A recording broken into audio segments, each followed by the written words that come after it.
Hello, horse racing fans, and welcome back to another episode of Racing Analysis, which is something I have not done in a long time, but the Pegasus World Cup is a race that I have covered for, I believe this is now the fourth time, so I am kind of contractually obligated to try and handicap this race again, even though I feel like there's a lot more to do on horse racing YouTube. But I am not going to be alone this time. I'm going to be here with two people who do this way more than me and know way more than I do. First up, we have Andrew, who I also collaborated with for the Eclipse Awards predictions video. Say hi. Hello, everybody out there. Good to be here.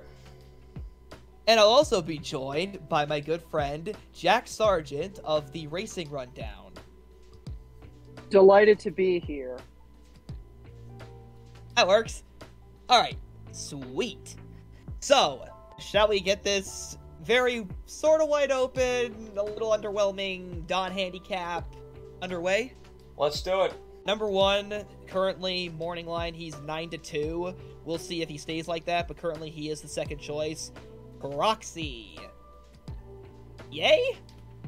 Possibly. I think there's a lot of speed in this race, which could lend to Proxy getting a good trip, and I hate to be somebody who gives Joel Rosario anything positive, because I generally don't like to do that, but I feel like Rosario, since he likes to take horses back sometimes, he knows that this horse needs to be somehow involved. And while there's a lot of speed in this race, he could possibly be sitting behind, maybe 5 lengths off. So while this race is historically, and mile and eighth races at Gulfstream are historically won by front runners or horses just stalking right off the lead, I think if you have some kind of insane pace in here, a 22-2, a 45, something like that, that could set up real well for Proxy if he gets a hole to come through near the top of the stretch or down the stretch. So I will have him involved in here. My theme for this race is I'm going to be comparing this in a lot of ways to the 2020 Pegasus World Cup, and I think Proxy's best case is to sit the trip, or at least try to sit the trip that Diamond Oops sat in the 2020 Pegasus and maybe get a better result there, because Diamond Oops was going a little bit too far there, but he probably isn't going to be as much involved as he was in the Clark, because he was sitting second off of less willpower in there, but he has to be more involved than he was in Stephen Foster back at Churchill on July 2nd. So Joel has to find the happy medium between those two races, because he was not nearly involved enough in the Stephen Foster, and even though Proxy ran a huge race there, it was compromised because Proxy was so far back in there, and he had to make up so much ground in there. And then he was able to, in a short field in the Clark, he was able to sit a whole lot closer to the pace.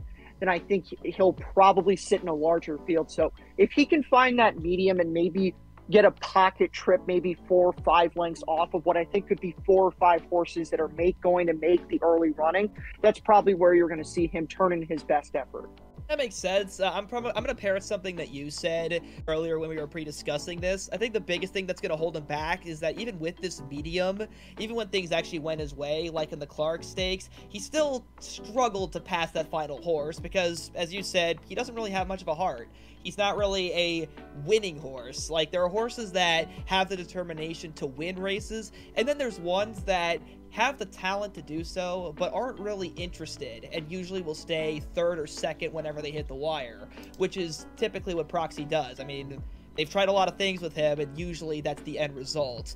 He could do it, but I feel like it takes a little bit of heart to win a $3 million race, even if it's one as superficial as this one. With that, I think that concludes Proxy's talk.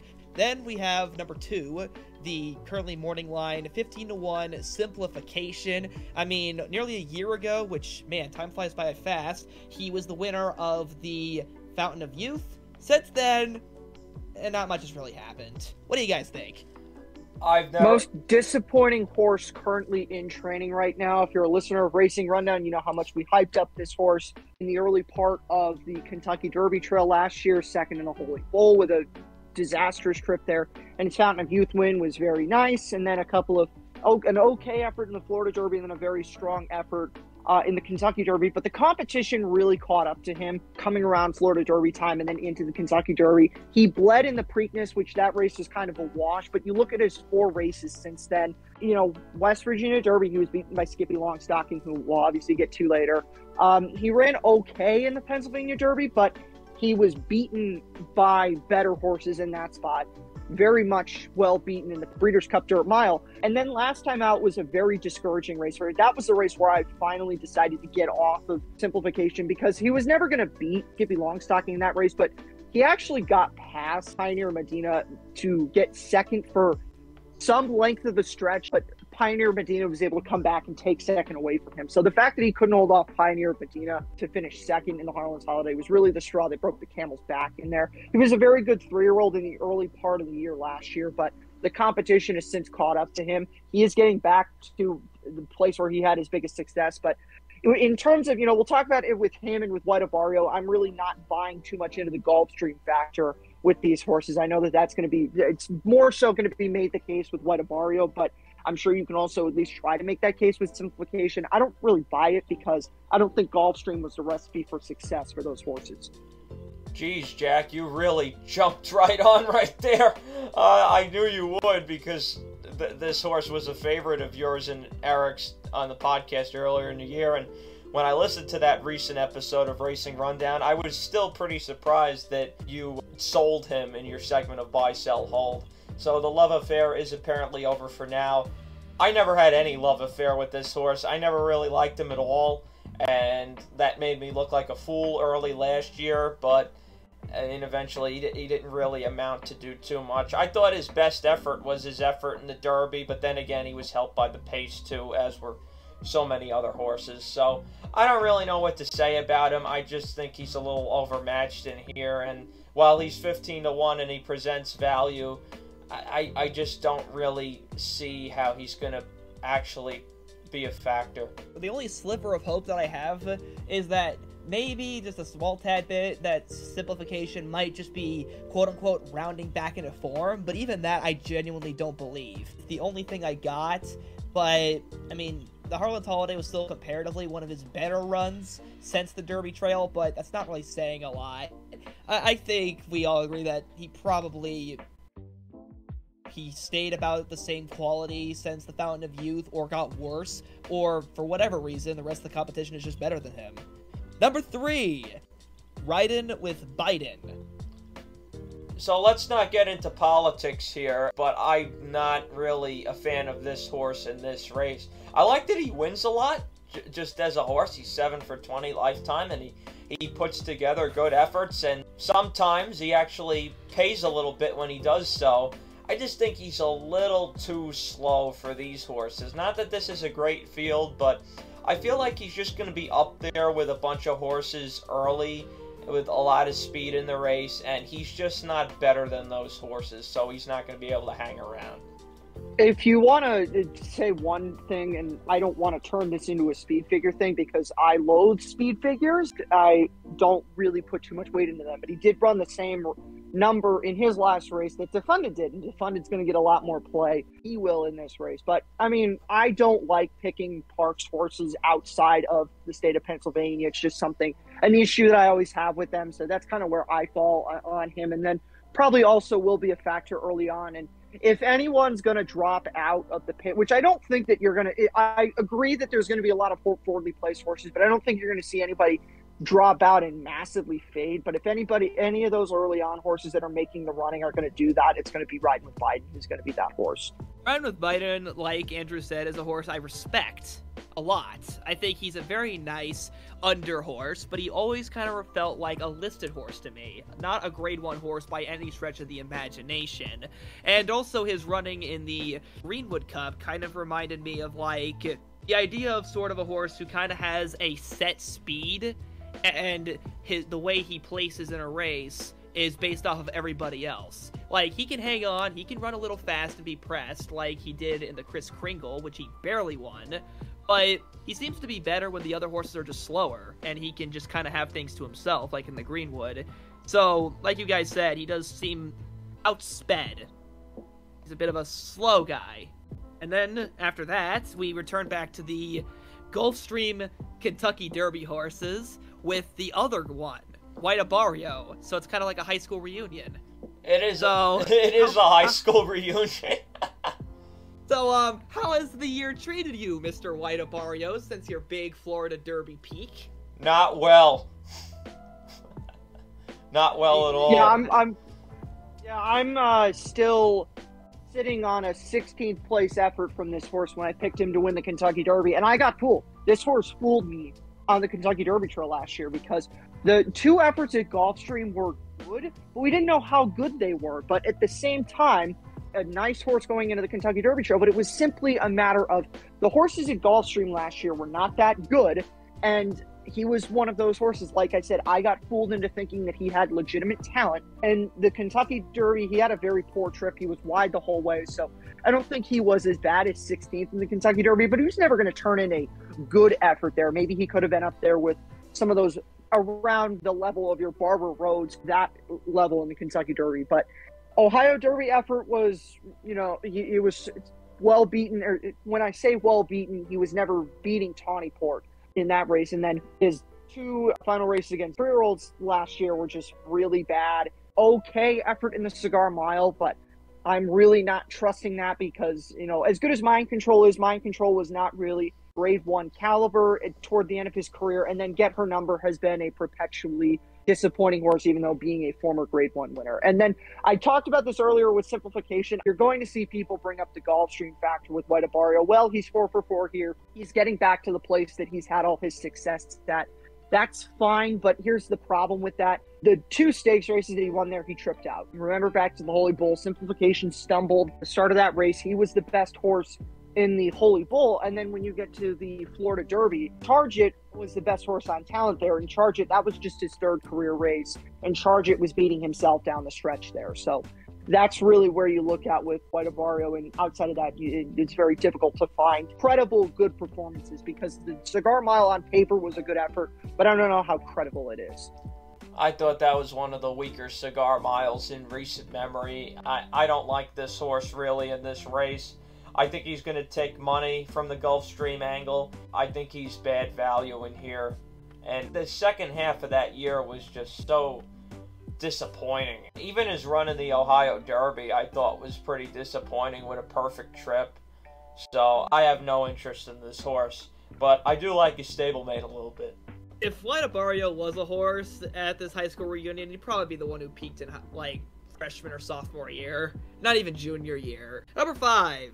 Defunded. This one has gotten at least a little bit of play, and I mean, if there's one horse that Defunded could be, since Jack did mention the 2020 Pegasus World Cup, maybe he could be a Mucho Gusto, but that's only just through initial impressions. I haven't really looked too far into my metaphor yet. I don't like this horse. Here's the thing with Defunded. Defunded's going to get played in this race based off of reputation because he's not Mucho Gusto, number 1, and this field is not as bad as the 2020 Pegasus World Cup was. The 2020 Pegasus World Cup, post-scratches, was a very, very bad field, and Mucho Gusto was a solid 3-year-old, and he just caught an exceptionally weak group in the Pegasus. Now, again, reputation is going to be what carries him in this race. Baffert has won this race a couple of times. Irad's also won it a couple of times, and obviously they were the winning combination in 2020 with Mucho Gusto. But if you look at Defunded, his last 2 races were very much races where he tripped out in. And the Awesome Again, I think, is a very fool's gold race because Country Grammar is a horse who needs 1.25 miles, and really Defunded just kind of walked the dog there. And then last time out in the Native Diver, he was beating California grade 3 horses, which California grade 3 horses are glorified allowance horses. And again, not to make this a whole speed figure thing, but Defunded has never really posted that many strong figures. His grade 1 win, he put up a 99 last time out, as I mentioned when I was talking about riding with Biden. He put up a 95 there. And if you compare that to numbers that Cyberknife's put up, numbers that Skippylongstocking, the 3 runners up in the Carlin's Holiday, the regional prep for this race, all put up better numbers than Defunded did in his last 2 races. And Proxy put up a better number in his last 2 races than Defunded. So most of the horses, and then obviously Cyberknife, his grade 1 wins. So most of the horses with similar form reputations to him are faster from a metric standpoint than Defunded is. The only reason that Defunded is going to get played in this race is off of reputation, and I don't think that's incorrect, because Baffert is, say what you want about Bob Baffert, but Bob Baffert is very good at spotting horses in the right places to win races, and this is a race that it would make sense for Defunded to be able to win, because potentially you could see a scenario in which he's able to make all when other riders get tentative and don't put horses forwardly placed in this race. But I just have a hard time making the case for Defunded outside of as a horse himself. If you're picking him in this race, I think you're largely picking him because he's trained by Bob Baffert and he's ridden by IRAD. Just as I said, White Abarrio was bad value, and he's listed at 10-1. I expect him to come down in the betting.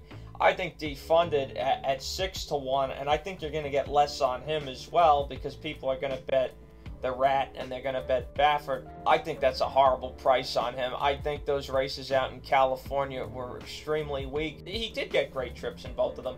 I think the closing C on the daily racing form and the native diver for that last race is extremely misleading. I hate those things in the daily racing form that they have now. I think I've mentioned that several times on my channel. Look, if you just love them, I guess, but I found other better options that I think have better chance to win and or better prices. I mean, you're talking about a horse, and again, I've kind of got off the speed figure train myself.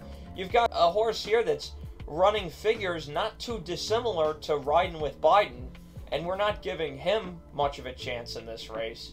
So, yeah, no thanks for me. I mean, all that definitely does make sense, but for some reason, something in my gut pictures a race replay where he gets things his own way for some reason and is able to somehow make this race the same way as, like, the Awesome Again. I do not know why that happens, but typically with Bob Baffert horses, I can easily imagine them, like, taking Dominion and just having it their way. So, while yes, he does seem a bit slow and is taking advantage of very limited competition, for some reason I can picture him winning this. So if he somehow does, and I'll be like, ah, Baffert, you got me again. Number 6, Art Collector, who, if he was a art piece, he'd be watercolor. Wishy-washy. Because he's all or nothing. He is all or nothing, and I'll say one thing about Art Collector. He has disappointed me on several occasions. I think I picked him in the Breeders' Cup Classic in 2021, if I remember correctly. Yeah, that went so well. Here's the thing. I don't know if I'm even giving you guys a pick in this race, but I'm going to shout out 4 horses, and he's going to be one of the 4. And the reason is he has races that can win this race if you go back, and he finds himself. He's got a fairly decent post in the middle of the field. And a couple, one horse I like towards the outside does not have as good a post as him. I feel like he'll save ground relative to a couple of the other contenders, and he'll be up there if the race doesn't collapse. So you'd have to count on the race not collapsing with the speed horses, which, again, it's Gulfstream. There's a good chance they'll actually hold together. Junior Alvarado getting on this horse, I believe, for either the first time or for the first time in a very long time, Bill Mott's go-to rider. I like that as well. I think that'll work out just fine. At 10-1, I feel like he does present value, because if he shows up, he can actually win. Will he show up? That's probably in the, I would say, 30% range.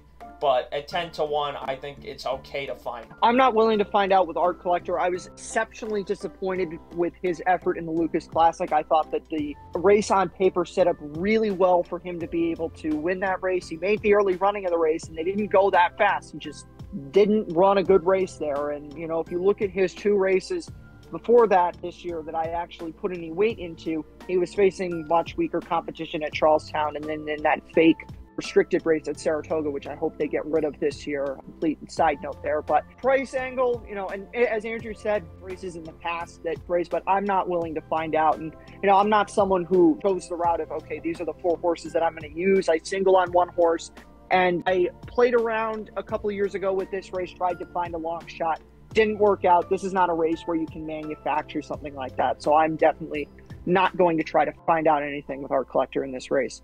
I respect Art Collector as a horse, but maybe not in this field.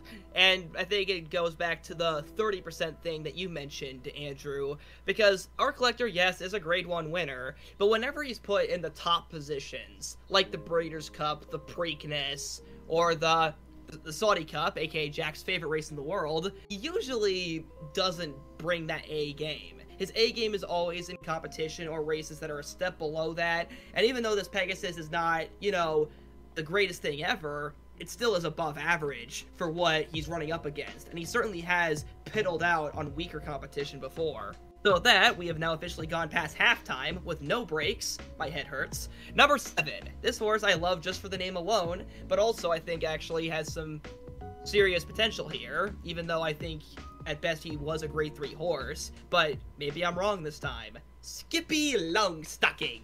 Skippy's not bad, and if I had to give an on-top pick in this race, it would probably be him. I really like that last race over the surface. He's going to have to run better this time because they didn't run too fast. It's still decent fractions that race. It was up right near the pace and got a clear perfect trip, but still at least he has that last race that did come up pretty fast.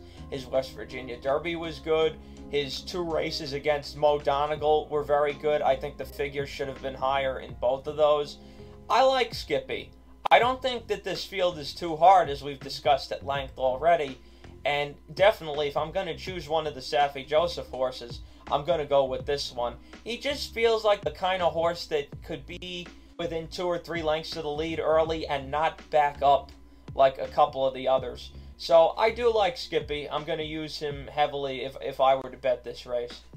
I really would like to see Jose work out a very similar trip to the trip that Manny Franco worked out in Belmont. I thought that his last race, Gulfstream and Harlan's Holiday, was exceptional. I had him in that race, so that was certainly an extra pointer for me in that race. But, you know, you go back, I don't put a lot of weight into the Pennsylvania Derby. That race kind of ended up being a wash for him. He's coming out of 3 very strong races. The 2 grade 3s that he has won, those were very good races. His Belmont effort was absolutely massive. He did run a sneaky good underneath race in Wood Memorial, which was enough to make me have him as my value horse in the Preakness. Wrong race for him. Unfortunately, he did follow up with his strong third in the Belmont, and then he does have some good experience over this course, which I'm not being someone who's going to factor in the record at Gulfstream a whole lot. I think that at least, it's, you know, sometimes that angle works out. I don't think this is going to be a race where that's something that a whole lot of weight is going to come out of there, but I thought that the Harlan's Holiday was a very good race, and I think it's possible he improves, and it's really to the point where I'm kind of stuck between him and Cyberknife, because like I said, I just thought that last effort was very strong, and I just continue to see progression from him the middle part of the year up through to this point. This was a horse that I liked well enough to pick in the Pennsylvania Derby. Like I already said, that race was a wash, but I think this is a good springboard to a potential really good 4-year-old campaign for Skippylongstocking, whether it's here or whether he goes and runs in something out in the Middle East after this race. I do really love Skippy just because of the name alone, and I do want him to do all these things, but I am not 100% convinced yet that he is grade 1 caliber. He's gotten there. He's gotten pretty close. Like, he's done good, finishing third a couple of times, and he's a horse who always seems to be running his race. Like, the Pennsylvania Derby, as you would put it, is the race that you cross out with a marker. It just was such an out-there performance that doesn't really match up with his other runs that you can kind of just forget it. He always just does his thing. Whether that's going to get him the win, I'm not 100% sure of, but I think he will definitely stay within the running, because the way he runs his races definitely is a way that stereotypical Pegasus World Cup winner would do it. Number 8, get her number. Someone told me to do that. I didn't listen to them because I make my own choices. Oh, Nathan, I don't know what to say about that, but I do know something to say about this horse, and that's that Get Her Number has not run in a 2-turn route race since April 30th of last year, and if you go back and look at this horse's races, I do not like this horse's 2-turn route races at all. The Cigar Mile, again, we talked about with White Abarrio already. We don't think it was a strong race. This horse just missed getting to mind control. White Abarrio was right behind them, not far away. If I don't like White Abarrio, I'm not going to like this horse. I mean, I guess the figures put him closer than some of the others we talked about, but I just really don't like the 2 turns. Maybe they take a shot and it works out and they do run okay. Maybe this horse sits a little bit, kind of gets the Proxy trip, but further toward the outside. Something like that. I'm just not enthused with this horse enough to feel any confidence. I was just going to say, there's not a lot of upside that I see with Get Her Number in this race. I mean, he went from allowance to grade 1 place. He was dual grade 1 place last year, but like you said, those were both 1-turn races, and 2-turn races he leaves a lot to be desired in. The last 2-turn race you referenced, the Arkansas Derby, was not very good. The Rebel before that was even worse. You know, there's not really a whole lot going for him. Peter Miller's just trying to take a shot, see what he can get out of this race. I mean, I admire him for trying, but Get Her Number should have been in the Hooper, if any race. The Fred Hooper would fit him a lot more, because I know that some people might try and bet him because he beat White Abarrio and was only a head away from being a grade 1 winner for the first time since he was a 2-year-old, but that was a 1-turn mile, you know, just like the Fred Hooper was. And as you guys mentioned, his 2-turn thing, I actually didn't even know he even had a 2-turn race under his belt. I thought he was just a sprinter and miler his whole life. So the fact that he even has one at all and it's not really that great, no thank you. I think maybe some people, I'm not saying a lot, but maybe a few people might waste their money because of that grade 1 placing, but I think the distance had a lot more to do with it. So a 2-turn race, I'm not getting that one's number. Number 9, another one I don't know is going to be doing so hot. Last Samurai. I think it's too slow. I don't have much else to say. Yeah, typical Wayne Lucas. I'm just going to show up for the party and see how it pans out. Runner-up last time at Arkansas in the Tinsel. Usually pulls 1 or 2 good races a year. I'm never going to be one to try to figure that out. One interesting thing is Frankie gets up to ride for D. Wayne Lucas, which I don't know that that's ever happened before, but like Andrew said, very slow. He's going to be closing in this race. Closers are certainly not something to play around with, especially going 1 1/8 miles at Gulfstream, but certainly in this race. And if there was a closer that was going to make up any ground whatsoever, if any, and it's not going to be a lot, there would be more luck with Proxy, if any horse, for making up that kind of ground. And that still is not the most hopeful thing in the world. Last Samurai always feels like a horse to me that just doesn't really look very fast at all. Like, he had his lucky win in the Oakland handicap, but for some reason when I think of him, I think trudge, tepid, molasses. I don't know why. He's a cut below the rest. Number 10, Cyberknife. The elephant in the room and the easy favorite. I don't know why they want to retire this horse. I mean, I know why, but like, he could have done a lot more than just win this race and go, if he even does that at all. But pretty obvious he has a really good shot. You go first, Jack. Yeah, I'm just going to be up front. I really don't want this horse to win because I don't respect at all what the breeders are doing with this horse. This horse is leaving so much on the table with him, and I think the fact that he's being retired is a complete travesty. So absolutely don't want him to win this race, but at the same time, he has the best resume coming into this race. So, of course, you have to give him his due in this race because, you know, he somehow won 2 grade 1s and somehow is Breeders' Cup placed and all those other things. And he's a very good horse, and it's very frustrating that this is going to be the last time that we see him. But because of the talent that he possesses, I can't say, take my principled stand and not pick him, because one thing that I don't like to do is burn money when I shouldn't be burning money, and Cyberknife has a very good chance to win this race. The Breeders' Cup Dirt Mile was exceptional. The Travers was exceptional. The Haskell was very good. You go back to post-Kentucky Derby, and the Kentucky Derby was never going to go well for him because he was 40th place. Post-Kentucky Derby, this was a horse that really figured things out. Even in winning the Arkansas Derby, you saw that this was a horse that was, still not really sure what was going on there, but figured it out a lot post-Kentucky Derby and turned in a very solid campaign. Almost won a Breeders' Cup race, won a grade 1 and was placed behind the best 3-year-old last year. So there's a lot of reasons to like Cyberknife. I don't want to like him in this race, but he makes too much sense to disregard him here. Fun fact, I took about 500 pictures of racehorses last year, and objectively, the picture I took of Cyberknife before he won the Haskell was the best picture of a horse I took. And if you look at this horse's PPs, he is the best picture on paper for sure. And his recent races are pretty good. Pennsylvania Derby, I don't know how much I want to factor that in. Table 1, Zandon, when he was still decent among the competing there. He was all right. So every horse has a race where they're not their hottest, like we were talking about. I was talking to Dennis earlier today. This horse has the speed. He has the class. He's a rightful favorite, and he's that horse I was alluding to earlier when I was talking about a horse toward the outside. This is nothing creative. This horse has to be on all of your tickets, no matter if you're playing horizontal or vertical. I just think he sits a good trip on the outside. I don't think the ground loss is going to hurt him too much. And he was the third best 3-year-old router that ran last year that survived the entire year racing. So, and the other two, of course, aren't here.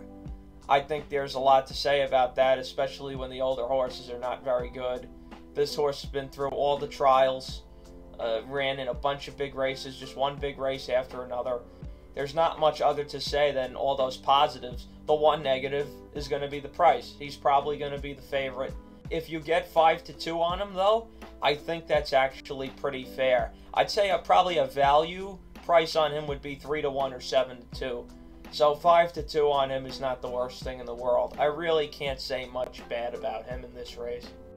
It's a real shame because everything is going right for him right now. He's done a lot. He ran a great 3-year-old season, and they didn't back out from any race. So, very admirable. But at the same time, the fact that they said he was getting stronger and more mature going into this Pegasus World Cup, it's like waggling keys in front of a baby. For teasing us with such a great horse, and then saying, oh, but he'll only run once in this newer, greater, Ultra Instinct Super Saiyan Blue form. Or whatever the heck they're going to be doing. So, for all those reasons, even though I will have to pick him, because every time I've tried to be different in the Pegasus World Cup and avoid the favorite, I have failed, I'm doing it begrudgingly. Speaking of last year, number 11, Stiletto Boy. Too slow. West Coast fraud. His one race that he won was against Express Train, who is very not good, and everything else in California has been, very, very hit or miss. He's a West Coast fraud horse, end of story. Despite all of that, he was third last year, and I just can't throw that out.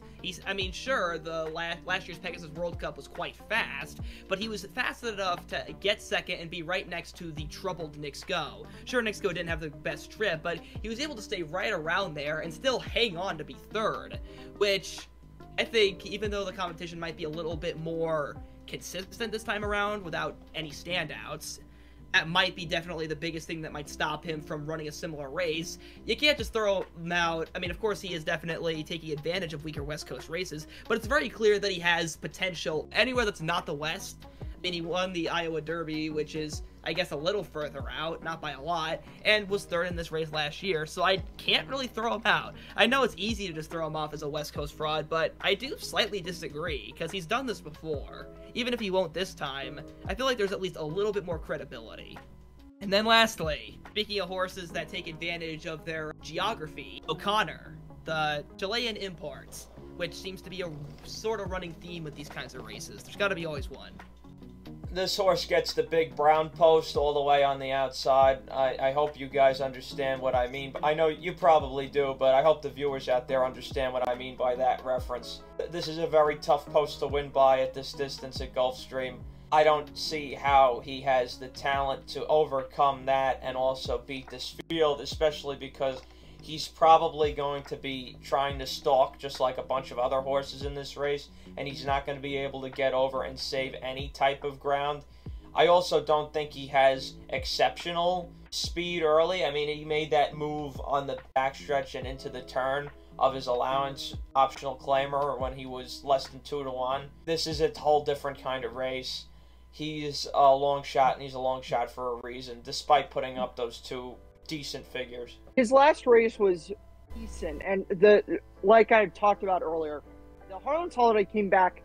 It's surprisingly fast for the underneath horses, at least from a metric standpoint. I'm not trying to buy too much into it. This is definitely the type of race to absolutely avoid closers like the plague, but I feel like if you're trying to do anything underneath, this is the one horse that I think has a chance to do something. What that something is, I have no idea, and I'm not really willing to find out, but On the off chance that this race absolutely melts down, I don't think that he's beyond chance to run a strong race in this race. I don't think that he can win, but I think that he can turn in a good enough effort. And then, like I said, if they absolutely blow it up, then maybe possibly could get up. But there are far more likely things to happen in this race than that. How far back do you think he'll be, Jack? Because I don't think he's going to be that far behind. Maybe 7th or 8th, probably about 5 lengths out of touch with the last of that initial 5 group that I was talking about that will be making the early running. The only thing about O'Connor that I really do like, despite the fact that he has the worst running style for this kind of race, is the fact that he does like to make his move not at, like, the quarter pole. He's always a good half a mile out before he starts trying to pick off horses, and on a good day, he'll be near the leaders by the time they reach the top of the stretch. But that's back in Chalet, or in Allowance Company, which were his best stuff. If he does get that lucky trip, then I think that he could fit the role of what War Story was in the 2020 Pegasus. That race, I don't remember it being a mega pace meltdown. I think it wasn't a typical Pegasus. Pretty much. Yeah, so a typical Gulfstream race, and yet a horse like War Story was able to fly and actually get to be 3rd. So it's not impossible, it's just really hard. The only hope you're going to get is going to be underneath. So that's the best I can see for O'Connor, but the Harlan's Holiday doesn't make that look very hopeful. So if you do want a horse to do that kind of War Story sweep, the best you're going to get is probably Proxy. But if you want something with more money involved, I'd go with O'Connor. And that, I believe, is the full field. So do we have final picks, or do we just have general ideas? I have a general idea. If I was going to bet the race, I'd probably box 1, 6, 7, and 10 if I was going to play 4 horses. You have a gun to my head, I'll pick Skippylongstocking on top, Proxy 2nd, Art Collector 3rd, and then I'll put Cyberknife 4th, even though he's the most likely winner. I don't have to publish picks for this race. If I was being serious, I'd probably pick Cyberknife much more towards the top, but I don't have to, so I'll just say box 1, 6, 7, 10. I'm pretty much down to the point where I'm between 2 horses, and those horses are obviously Cyberknife and Skippylongstocking. So we'll see. I'll probably end up on Cyberknife. I'm not finding any reason to not make that case for him. Yeah, I hate to fall into the boring category, but for me, it's just Cyberknife up front, followed closely by a game-chasing Skippylongstocking, and maybe if the whole race piddles out, O'Connor to pull a War Story kind of late run, but I really have no good reason to. But you know what? Sometimes the best picks start out like that. And some of the worst also start out like that. So we'll see how that goes. And that is the Pegasus World Cup. Tell us who you're picking in the Pegasus World Cup, if you're a bit more audacious, or if you're like us and are just like, fine, I guess we'll pick this horse. I am Nathan of Sketchy the Horse Guy, and you guys are... I'm Andrew, also known as Road Warrior 627. Look up the YouTube channel, the Twitter account. I've got a new website out too that's going to be publishing articles, and we've got One Turn Route, the show coming up on Spotify. Both of these two gentlemen also are on the most recent and special 10th episode. And I'm Jack Sargent of Racing Rundown. Be sure to check out our weekly podcast for everything racing, and especially what's going to be producing this week for the Pegasus races. Awesome sauce. See you guys next time.